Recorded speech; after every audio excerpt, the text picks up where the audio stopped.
Hello बच्चों, welcome to my YouTube channel Devika Studies. तो बच्चों, आज की इस वीडियो में हम क्लास 12 केमिस्ट्री के अनसॉल्व पेपर के 2025 के सेट नंबर 3, जिसका कोड नंबर है 347 केसी को लेकर आए हैं। और ये आज इसका पार्ट नंबर 1 है। और जिसने इसके सेट नंबर 1 और 2 को नहीं देखा तो वो हमारे चैनल पर जाकर वीडियोस को ज़रूर देखिए, क्योंकि इन्हीं क्वेश्चन में से आपके सेट में आपको क्वेश्चन रखे हुए मिलेंगे ही मिलेंगे। तो आइए अब हम अपनी वीडियो को स्टार्ट करते हैं। और आज की इस वीडियो में हम आपको क्वेश्चन नंबर 1 और क्वेश्चन नंबर 2 कराने वाले हैं। तो क्वेश्चन नंबर 1 है, एमसीक्यू है। अगर आप इसका स्क्रीनशॉट लेना चाहते हैं तो आप इसका स्क्रीनशॉट ले सकते हैं। अब हम आपको दिखा देते हैं इसका क्वेश्चन नंबर 2। तो क्वेश्चन नंबर 2 में क्या है? क्वेश्चन नंबर 2 है ये। आपको इसका भी स्क्रीनशॉट लेना है तो आप आसानी से इसका स्क्रीनशॉट ले सकते हैं। ठीक है, ये है क्वेश्चन, और ये हैं चारों क्वेश्चन। तो आज की इस वीडियो में हम यही 2 क्वेश्चन को कंप्लीट करने वाले हैं। और अगर आपको वीडियो पसंद आ रही हो तो अपने दोस्तों के साथ ज़्यादा से ज़्यादा शेयर कीजिए और हमारे चैनल को सब्सक्राइब कीजिए। और जिसने भी सपोर्ट किया है उसके लिए दिल से धन्यवाद। आज हम इसके पार्ट नंबर 1 को लेकर आए हैं। तो सबसे पहले हम देखेंगे इसमें एमसीक्यू। तो क्वेश्चन नंबर 1 का क्या पूछा गया था कि 10 मोलर HCl के 100 मिलीलीटर को 10 मोलर Na2CO3 के 75 मिलीलीटर के साथ मिलाया गया, तो परिणामी विलयन क्या होगा? अम्लीय होगा, क्षारकीय होगा, उदासीन होगा या फिर उभय धर्मी होगा? तो इसका आंसर क्या होगा? तो आपको इसमें सबसे पहले ये पता होना चाहिए कि HCl क्या होता है। तो बच्चों, HCl होता है अम्ल। और जबकि बात करें Na2CO3 की, तो Na2CO3 होता है क्या? तो ये होता है क्षार। ठीक है, तो इनका अगर आपको परिणामी विलयन निकालना है तो वो कैसे निकालोगे? तो उसके लिए तो आपको इसका सूत्र पता होना चाहिए। नॉर्मलता निकालते हैं और इसमें नॉर्मलता का सूत्र होता है n फैक्टर गुना मोलरता। n फैक्टर गुना मोलरता। अब ये n फैक्टर क्या होता है, पहले इसे समझो। n फैक्टर का मतलब होता है आयनों की संख्या। आयनों की संख्या मतलब किस पर कितना चार्ज है। ठीक है, आयनों की संख्या। अब जैसे अगर हम बात करें HCl की, तो जब इसे तोड़ेंगे तो H प्लस में और Cl माइनस में टूट जाएगा। तो इसमें आयनों की संख्या क्या है, मतलब इनमें आयनों की संख्या क्या है? तो इनमें आयनों की संख्या 1 है, यानी प्लस हो या फिर माइनस, तो इसमें से कोई सा भी आयन ले सकते हो। तो इसमें भी एक आयन है, इसमें भी एक ही आयन है। ठीक है, चाहे इसका ले लो या फिर इसका ले लो। तो इसमें आयनों की संख्या कितनी है? 1 है। और अभी हम इसे भी साथ के साथ देख लेते हैं कि Na2CO3 में आयनों की संख्या कितनी है। Na2CO3 का n फैक्टर क्या है? तो अगर इसे हम तोड़ेंगे Na2CO3 को, तो ये तो Na में टूटेगा और वो CO3 पर होता है -2 का चार्ज। जो बच्चों CO3 होता है उस पर होता है -2 का चार्ज और Na पर होता है प्लस का 1 चार्ज। ठीक है, सोडियम पर। और Na कितने हैं? 2 हो गया। अब आपको ये दिख रहा है कि ये कितने प्लस हैं? तो ये 2 प्लस हैं। अब आधे बच्चे सोचेंगे कि ये 2 कैसे हैं प्लस? तो ये ऐसे हैं, Na प्लस Na होगा जब ही तो होगा ये 2। तो एक इस पर प्लस, एक इस पर प्लस। ठीक है, तो ये हो गए इस पर। अब इसमें देखो, प्लस भी 2 है और माइनस भी 2 ही हैं। तो इसमें से कोई सा भी ले लो। तो n फैक्टर कितना है? 2, मतलब इसमें आयनों की संख्या है 2 और इसमें आयनों की संख्या है 1। तो n फैक्टर की जगह रखोगे इसमें 1 गुना, इसमें क्या दे रखी है आपको? मोलरता। तो HCl में देखेंगे क्या है, तो ये है 10 मोलर। तो इसकी नॉर्मलता यानी N1 को निकाल रहे हैं। ठीक है, तो 1 की अगर 10 में गुना करते हैं तो आ गया 10। तो N1 का मान आ गया 10। तो अब हम निकालेंगे HCl के मिली मोलों की संख्या। क्या? अब हम निकालेंगे HCl के मिली मोलों की संख्या। HCl के मिली मोलों की संख्या। तो इसका सूत्र होता है N1 गुना V1 के। अब आप खुद देखो कि हमने इसमें ये नॉर्मलता क्यों निकाली है, क्योंकि हमें इसमें निकालने थे HCl के मिली मोलों की संख्या और Na2CO3 के मिली मोलों की संख्या। तो HCl के मिली मोलों की संख्या होती है N1 गुना V1। तो इसमें N1 निकालेंगे और आयतन तो इसमें हमें दे ही रखा है 100 मिलीलीटर। तो N1 क्या निकला है 10 और आयतन कितना दे रखा है 100 मिलीलीटर।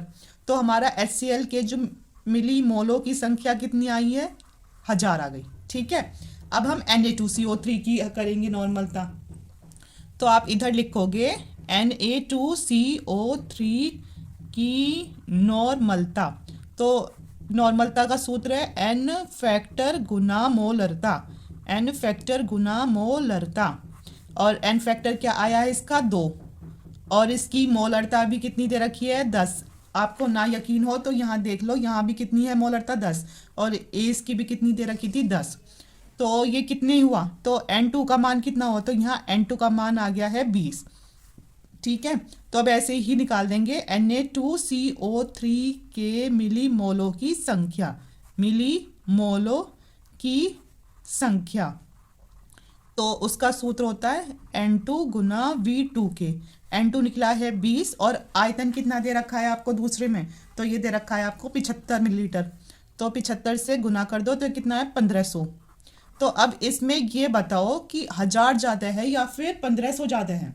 तो आपको पता है कि 1500 बड़ा है 1000 से और 1500 किसका आया है Na2CO3 का। और Na2CO3 होता क्या है, तो Na2CO3 होता है क्षार। तो इसमें क्षार बड़ा है किससे, अम्ल से, क्योंकि जो 1000 आया है तो वो किसका आया है, तो 1000 आया है इसमें अम्ल का यानी HCl का।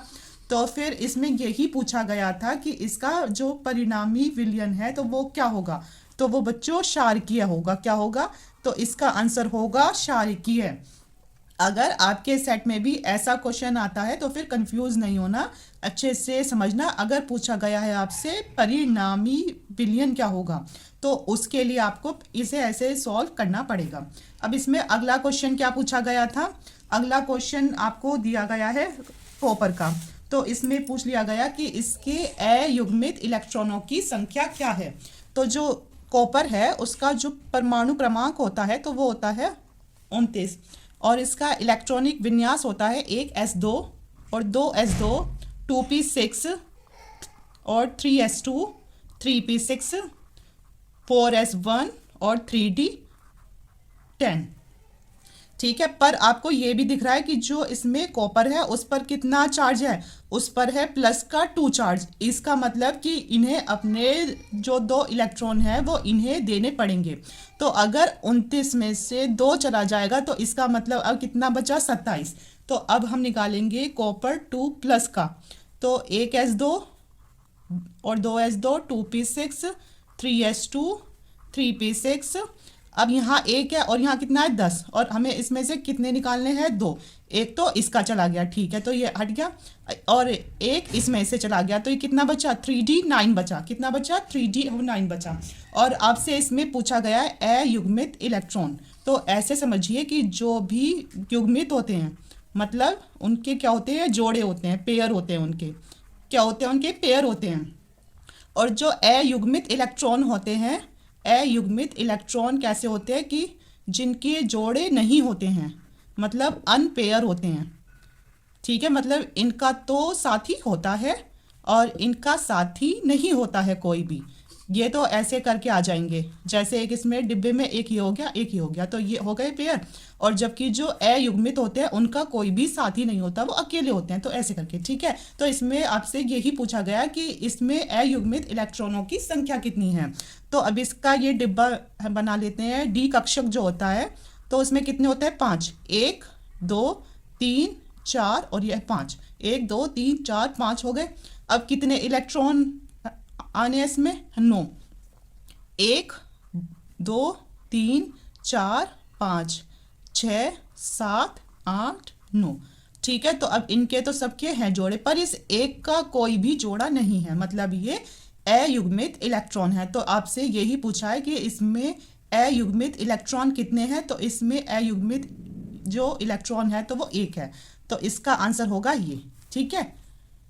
अब अगला क्वेश्चन पूछा गया था कि CONH3 की 5Cl विलयन में कुल कितने आयन होंगे। तो ऑप्शन ए था 2, ऑप्शन बी था 3, ऑप्शन सी था 4 और ऑप्शन डी था 5। तो इसमें से कौन सा सही है, आपको इसको कमेंट में ज़रूर बताना है। तो जैसे ये दे रखा है एक, तो ये क्या है, तो ये है एक उपसह संयोजक यौगिक, या फिर इसे संकुल यौगिक भी कहते हैं। तो जब भी किसी उपसह संयोजक यौगिक को किसी जलीय विलयन में घोला जाता है तो वह आयनों में टूट जाता है। किस में टूट जाता है, तो वह आयनों में टूट जाता है। तो क्या दे रखा है, CONH3 5Cl और साथ में Cl2। तो जब भी इसे किसी जलीय विलयन में घोलेंगे तो फिर ये क्या होगा, तो फिर ये आयनों में टूट जाएगा। तो अब देखो, तो इसमें कुछ नहीं करना, आपको सिर्फ ये लिखना है CONH3 की 5Cl। पहले तो जो ये इस डिब्बे में है इसे कर लिया, ठीक है, और प्लस में इसे अलग लिख लिया। अब ये किस में टूटेगा, आयनों में, है ना। तो आयनों में टूटने के लिए आपको इसके नीचे देखना पड़ेगा। सबसे पहले आपने इसके नीचे देखा, तो जो भी इसके नीचे होगा तो वो प्लस में इसके ऊपर आ जाएगा। ठीक है। आपको ऐसे में सबसे पहला काम करना है कि जो इस डिब्बे के बाहर है उसके नीचे देखना है। तो जो भी इसके नीचे होगा तो वो इसके ऊपर आएगा। और आपको इसमें पता होना चाहिए कि जो Cl होता है उसका आयन होता है -1। ठीक है। कैसे, जो हमारे हैलोजन तत्व होते हैं, हैलोजन तत्व कौन कौन से होते हैं, FCl Br I, ये होते हैं चारों हैलोजन तत्व। तो इन पर सब पर कितने का चार्ज होता है, -1 का। कितने का होता है, तो इन पर सब पर होता है -1 का चार्ज। तो इस पर भी कितने का होगा, माइनस का चार्ज होगा। पर यहाँ क्लोरीन कितने हैं, 2, तो आगे 2 कर दोगे। ठीक है। अब इसमें पूछा गया है कि आखिर इसके आयन कितने हैं, उनकी जो संख्या है उसको समझाओ। तो इसके आयन इनके आगे देखे जाएंगे। जैसे यहाँ ये है आयन और इसमें कितना है, 1 आयन है। ठीक है। तो जो भी अगर ऐसे कभी भी आपसे संकुल उसके यौगिक के आयन पूछते हैं तो वो इनके आगे होते हैं। अब जब यहाँ कुछ नहीं है तो समझो 1 है, तो 1 और 2 को जोड़ देंगे तो कितने आयन, तो इसके होंगे 3 आयन। तो ये है इसका आंसर। तो जो इसका ऑप्शन नंबर बी है तो ये इसका करेक्ट आंसर है। तो option number B correct answer है। ठीक है। तो इसके आयन होंगे 3। और ये मोस्ट इंपॉर्टेंट क्वेश्चन है क्योंकि 2025 के एक और सेट में ऐसा ही क्वेश्चन पूछा गया है। अब अगला क्वेश्चन हम देखते हैं क्या पूछा गया। अगला क्वेश्चन पूछा गया है कि निम्नलिखित में से कौन सा यौगिक फेलिंग विलयन को अपचयित नहीं करता है। एक दे रखा है आपको एसिटिक अम्ल यानी CH3COOH, दूसरा दे रखा है HCOOH, तीसरा दे रखा है HCHO और इसमें चौथा दे रखा है CH3CHO। तो आपको बता दूं कि जब भी है बात हो किसकी, फेलिंग विलयन की, तो इसमें आपको याद रखना है कि जो भी फेलिंग विलयन होता है तो उसमें एल्डिहाइड समूह होता है। कौन सा समूह होता है उसमें, तो उसमें एल्डिहाइड समूह होता है और एल्डिहाइड समूह होता है CHO। एल्डिहाइड समूह कौन सा होता है, तो एल्डिहाइड समूह होता है CHO। तो अगर आपको इनमें दिख रहा है CHO तो फिर ये होगा, और अब जिसमें भी आपको CHO नहीं दिख रहा है तो वो हमारे फेलिंग विलयन को अपचयित करते ही नहीं है। ठीक है। तो अब यहाँ देखो, इसमें आपको CHO दिख रहा है तो ये तो करता है, इसमें भी दिख रहा है CHO तो फिर ये भी करता है। अब इसकी बात करें तो ये HCOOH, तो अगर इसे हम खोलें तो ये ऐसे बनता है, कार्बन डबल बॉन्ड O और H इसके साथ लगा है और इधर आ जाता है OH। ठीक है। अब आप खुद देखो, आपको क्या देखना है, CHO, तो इसमें C ये रहा, H ये रहा, O ये रहा, एक ही साथ है तीनों ऐसे करके। तो फिर ये भी किसका उदाहरण है, तो ये भी इसका उदाहरण है फेलिंग विलयन का। अब हम इसे चेक करते हैं। तो ये क्या है, CH3COOH। अगर हम इसे खोलना चाहेंगे तो ये क्या होगा, कार्बन डबल बॉन्ड O और इसके साथ OH आ जाएगा और यहाँ क्या है CH3। तो क्या यहाँ एक साथ CHO हो रहा है? नहीं बन पा रहा। आप ये सोचोगे कि ये तो है COH, इसे उल्टा कर दो, पर ऐसा नहीं होता। ये तो क्योंकि अल्कोहल का प्रतीक है, और यहाँ अकेला H था C के साथ, क्योंकि यहाँ भी देखो H अकेला था C के साथ, O आ जाएगा फिर। तो इसीलिए जो एसिटिक अम्ल होता है हमारा, एसिटिक अम्ल है ना, ये एसिटिक अम्ल है, तो ये हमारा फेलिंग विलयन को अपचयित नहीं करता। क्यों नहीं करता? क्योंकि इसमें एल्डिहाइड समूह नहीं होता, यानी इसमें जो हमारा CHO है तो वो नहीं होता है। तो जो इसका करेक्ट आंसर है, क्योंकि आपसे पूछा गया है कि इनमें से कौन सा यौगिक फेलिंग विलयन को अपचयित नहीं करता है, तो वो है हमारा CH3COOH। आपको ऐसे सबको देखना पड़ेगा कि जिसमें आपका CHO नहीं आ रहा है तो वो ही आपका फेलिंग विलयन को अपचयित नहीं करता है। इसे भी एक बार खोल के देख लेना, ठीक है। तो इसका आंसर है हमारा एसिटिक अम्ल। अब अगला क्वेश्चन पूछा गया था कि आपको दे दिया गया इसमें सूत्र C4H11N से कितने प्राथमिक एमीन संभव है? 1, 2, 3, 4। तो अब इसे खोल के देखना पड़ेगा कि उसमें कार्बन तो है 4, हाइड्रोजन है 11, N है 1, ठीक है। तो चलो खोलते हैं। सबसे पहले तो हम इसे कैसे खोल सकते हैं? इसमें 4 कार्बन होने चाहिए, 1, 2, 3, 4, 4 कार्बन आ गए। हाइड्रोजन कितने? 11, और साथ में क्या है? N भी आना चाहिए, तो N हमने अभी कर दिया इधर, ठीक है। तो हाइड्रोजन हमने ले लिया यहाँ CH3, फिर हमने लिया CH2, फिर से हमने लिया CH2, और फिर लिया हमने क्या? CH2, और इधर भी NH2 लिया। हाइड्रोजन कितने हो गए? 3, 4, 5, 6, 7, 8, 9, 10, 11, और एक हो गया वो नाइट्रोजन। हाँ, तो ये प्राथमिक एमीन, ये तो है संभव। अब हम इसे फिर से खोल के देखते हैं। इस बार क्या कर सकते हैं हम? इसे ऐसे ही रहने दो, इसे ऐसे ही रहने दो। इसमें से एक हाइड्रोजन को निकाल लो और इसके साथ जोड़ दो, है ना, और ये NH2 इसके साथ फिर नीचे लियो। जब इसमें से एक हाइड्रोजन इसमें चला गया तो इस NH2 को उठा के फिर इसके नीचे ले आओ, तो ये हो जाएगा CH3, CH2, CH और CH3, और नीचे आ जाएगा NH2। हो गया। अब हम इसे और भी खोल सकते हैं। कैसे खोल सकते हैं? इस बार हम इसमें से इसका एक हाइड्रोजन हटा देंगे, ठीक है। और जब हम इसमें से एक हाइड्रोजन हटाएंगे तो क्या काम करेंगे? अब बताओ। अब हम ऐसे कर सकते हैं कि जो ये CH है इस पे जोड़ दो CH3 को, और ये CH2, मतलब CH3 तो ऐसी रहा ये अपनी जगह, है ना। इसका स्थान चेंज कर दिया कि ये CH आ गया यहाँ और CH2 आ गया यहाँ, और NH2 इधर रहा। और आपको एक बात बता दूं, जिसमें से भी हम हाइड्रोजन निकाल देते हैं, अब जैसे इसमें भी आता है CH2, पर हमने यहाँ CH2 नहीं लिया। क्यों नहीं लिया? हमने इसमें से एक हाइड्रोजन निकाल के जब इसे दे दिया ना, क्योंकि यहाँ क्या था? CH2 था, तो फिर वो जो फंक्शनल ग्रुप है वो इसके साथ जुड़ जाता है। अब ऐसे ही इसमें से हमने एक हाइड्रोजन जब इसे दिया है, मतलब जिसके पास कम हाइड्रोजन होगा उसी के साथ कोई आकर जुड़ेगा, तो इसके साथ जुड़ गया ये CH3, ठीक है। ये हो गया। अब हम इसे एक और तरीके से खोल सकते हैं। कैसे?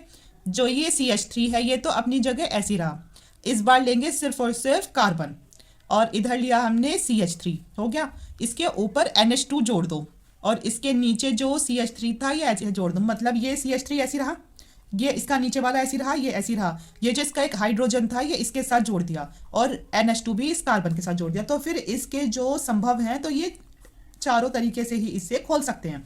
तो जो इसका आंसर होगा 4 होगा। मतलब आपको ऐसे ही कोई भी सूत्र देकर आपसे पूछा जा सकता है कि इसके कितने एमीन है संभव है, तो आपको ऐसे खोल के देखना पड़ेगा कि ये किस किस तरीके से खुल सकता है। अब अगला क्वेश्चन है कि किस विटामिन के अभाव में स्कर्वी रोग हो जाता है? BCDE। तो मतलब ऐसा कौन सा विटामिन है जिसकी कमी से स्कर्वी रोग होता है? तो वो होता है विटामिन C की कमी से। विटामिन C की कमी से स्कर्वी रोग हो जाता है। अब आ गए हैं 2-2 नंबर वाले क्वेश्चन। तो क्वेश्चन नंबर दूसरे का क्या पूछा गया था कि क्वथनांक उन्नयन एवं मोललता में क्या संबंध है?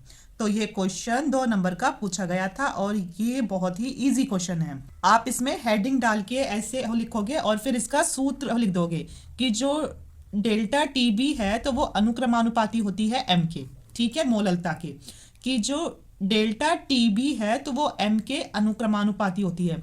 और जब इसका अनुक्रमानुपाती हटाएंगे तो इधर लग जाएगा क्या? बराबर, और एक स्थिरांक साथ में, तो हम लगा देंगे यहाँ KB स्थिरांक और गुना M के बी गुना एम किसके बराबर, तो ये है डेल्टा टी बी के बराबर। तो ये होता है इन दोनों में क्या संबंध। तो और जहां एम क्या है, जहां एम है मोललता, और जहां एम है मोललता, और अगर के बी की बात करें तो ये होता है मोलल उन्नयन स्थिरांक, मोलल उन्नयन स्थिरांक, मोलल उन्नयन स्थिरांक। और एम क्या होता है, एम तो हो गया ना, और बचा है अब हमारा डेल्टा टी बी। तो डेल्टा टी बी होता है बच्चों क्वथनांक में उन्नयन। क्या होता है डेल्टा टी बी, तो डेल्टा टी बी होता है क्वथनांक में उन्नयन। ठीक है, तो ये क्वेश्चन इजी था, बस 2 नंबर का पूछ लिया गया था। अब अगला क्वेश्चन पूछा गया था इसमें क्या कि HgCl2 तथा SnCl2 जलीय विलयन में साथ साथ नहीं रह सकते हैं, क्यों। अब आप ये बताइए कि HgCl2 और SnCl2 ये दोनों तो सेम है, बस Hg और Sn का अंतर है। तो ये दोनों जलीय विलयन में साथ साथ नहीं रह सकते हैं, क्यों, मतलब इनमें ऐसी क्या दुश्मनी है। तो आप इसका जवाब दोगे कि HgCl2 और SnCl2 एक साथ जलीय विलयन में नहीं रह सकते हैं, क्योंकि SnCl2 एक प्रबल अपचायक है। आपको पता होना चाहिए कि SnCl2 एक प्रबल अपचायक है जो कि HgCl2 के साथ क्रिया करके इसे Hg में अपचयित कर देता है। अब चूंकि SnCl2 क्या है, अपचायक है, तो ये HgCl2 में से Hg को अपचयित कर देगा। Hg होता है पारा, ठीक है, और यह है एक रेडॉक्स अभिक्रिया है जो कि विलयन को अस्थिर कर देती है, जिसके कारण ये दोनों में इतनी दुश्मनी होती है। क्यों होती है, क्योंकि SnCl2 एक प्रबल अपचायक है और ये HgCl2 से क्रिया करके Hg को अपचयित कर देता है, और ये एक रेडॉक्स अभिक्रिया है जो कि विलयन को अस्थिर कर देती है, इसीलिए ये दोनों साथ में रह नहीं सकते। अब इनकी एक अभिक्रिया दे दो कि SnCl2 है, SnCl2 है और साथ में कौन है, HgCl2 है। इन दोनों ने आपस में क्रिया करी है ना, मतलब अभी हुआ था, बताया था कि SnCl2 HgCl2 से क्रिया करके उसे Hg यानी पारा में तोड़ देता है, मतलब उसे अपचयित कर देता है, और यहाँ बन जाएगा SnCl4 और होता है, ठीक है, बन जाता है। अब देखो इधर है SnCl2 HgCl2, इधर Hg हो गया, SnCl4 हो गया, और इस अभिक्रिया को अगर संतुलित करते हैं तो इसमें 2 को लगाना ही पड़ता है। अब अगला क्वेश्चन पूछा गया था कि उदाहरण द्वारा सिद्ध कीजिए कि CONH3 की 5 ClSO4 और CONH3 की 5 SO4 Cl आयनीकरण समावयवी है। तो ये क्वेश्चन 2 नंबर का पूछा गया था। अब आप समझिए कि आयनन समावयवी क्या होते हैं। तो आखिर आयनन समावयवी क्या होते हैं, तो ऐसे संकुल यौगिक या फिर उपसह संयोजक यौगिक जिनके सूत्र तो समान होते हैं पर ये जलीय विलयन में अलग अलग आयन देते हैं, कि ये तो कोई और आयन देंगे और ये कोई और आयन देंगे। तो आपको ये भी पता होना चाहिए कि आयनन समावयवों को जल में घोलने पर ये सफेद अवक्षेप प्रदान करते हैं। तो ये क्या देंगे, तो ये आपको सफेद अवक्षेप देंगे। अब बस इसमें आपको इनकी 2 अभिक्रियाएं करानी है। तो सबसे पहले हम इसे लेते हैं कि CONH3 की 5 Cl और SO4। तो आपको पता होना चाहिए SO4 पर कितना चार्ज होता है, तो SO4 पर होता है -2 चार्ज, और जब इस पर -2 है तो इस पर हो जाएगा प्लस का 2 चार्ज, ठीक है। SO4 पर होता है माइनस का 2 चार्ज। अब इस पूरे उपसह संयोजक यौगिक की क्रिया अगर हम BaCl2 से कराएं, किससे कराएं, BaCl2 से कराएं, तो क्या होगा, तो इसमें BaSO4 का सफेद अवक्षेप बनेगा। किसका सफेद अवक्षेप बनेगा, किसका, BaSO4 का। तो ऐसा क्यों हो रहा है, क्योंकि ये किस में घोल रहे हैं, जल में घोल रहे हैं हम इसे। तो क्या बच जाएगा, अब इसमें से Ba ये गया, SO4 ये चला गया, तो ये Cl2 इसके साथ यहाँ जुड़ जाएगा बस। तो हो जाएगा CONH3 5 Cl, और क्या बचा फिर यहाँ Cl, तो यहाँ बचा साथ में Cl2, इसे इधर लिख देती हूँ, आ जाएगा CONH3 की 5 Cl और साथ में Cl2, ठीक है। तो एक तो ये हो गया इसमें सफेद अवक्षेप। अब करेंगे इस दूसरे की अभिक्रिया जो कि है CONH3 की 5 SO4 और साथ में है Cl। तो इसे क्या करेंगे, हाँ इसे भी तो तोड़ेंगे, किसमें, आयन में। तो जब ये आयन में टूटेगा तो आपको पीछे बताया था कि जो हमारे हैलोजन तत्व होते हैं FCl Bri, इन पर माइनस का एक चार्ज होता है। तो इस पर कितना चार्ज होगा, माइनस का एक, और जब इस पर माइनस का एक है तो इस पर होगा प्लस का एक, और इनके बीच में प्लस नहीं लगाना है, ठीक है। तो अब इसकी क्रिया करानी है आपको AgNO3 के साथ, किसके साथ, AgNO3 के साथ। तो ये किसका सफेद अवक्षेप देगा, तो ये AgCl का सफेद अवक्षेप देता है, AgCl का सफेद अवक्षेप देता है। सफेद अवक्षेप किसका देगा, तो ये देगा AgCl का। और प्लस क्या बचा है, Ag हो गया, Cl हो गया, तो ये NO3 अब इसके पास चला जाएगा और ये एज इट इज उतर जाएगा। CONH3 की आ गया है 5SO4, और यहाँ से Cl इधर, NO3 इधर, ये तो बस ये थी अभिक्रिया। तो इससे सिद्ध होता है, इसमें आपको क्या करना था, सिद्ध करना था कि ये जो दोनों हैं ये आयनीकरण समावयवी है। तो हाँ, तो इससे सिद्ध होता है, अतः इससे सिद्ध होता है कि ये दोनों आयनन समावयवी हैं, ये दोनों आयनन समावयवी हैं, ठीक है। अब अगला क्वेश्चन पूछा गया था 2 नंबर का, क्या कि ये आपको रासायनिक समीकरण दे दी गई, तो इसे पूरा करना है, मतलब A की जगह क्या आएगा और B की जगह क्या आएगा। तो ये भी बहुत ही आसान है, इसकी आप कई बार प्रैक्टिस करना, तो ये आपके दिमाग में छप जाएगी। क्या पता अगर आपका मतलब अगर आपकी प्रैक्टिस अच्छी रही तो क्या पता ये आप ही के सेट में आ जाए, ठीक है। तो यहाँ है C2H5Br यानी एथिल ब्रोमाइड। तो इसकी अभिक्रिया करानी है KOH के साथ यानी पोटेशियम हाइड्रोक्साइड के साथ। तो क्या होगा, इसमें से KBr निकल जाएगा, क्या निकलेगा, KBr निकल जाएगा। तो क्या बचा, तो ये OH इसके साथ जुड़ जाएगा, तो हो जाएगा C2H5OH। तो A क्या बन गया, C2H5OH, जिसका IUPAC नाम होता है एथेनॉल। क्या होता है इसका IUPAC नाम, एथेनॉल। और अगर इसका सिंपल नाम करें तो क्या हो गया, एथिल अल्कोहल होता है। क्या होता है, एथिल अल्कोहल। इसमें से आप इसका कुछ भी नाम लिख सकते हैं, ठीक है, एथेनॉल या एथिल अल्कोहल, आपको जो भी उस टाइम पे याद आ जाए। तो इसकी क्रिया करानी है K2Cr2O7 के साथ H2SO4 की उपस्थिति में क्या करना है, गर्म करना है।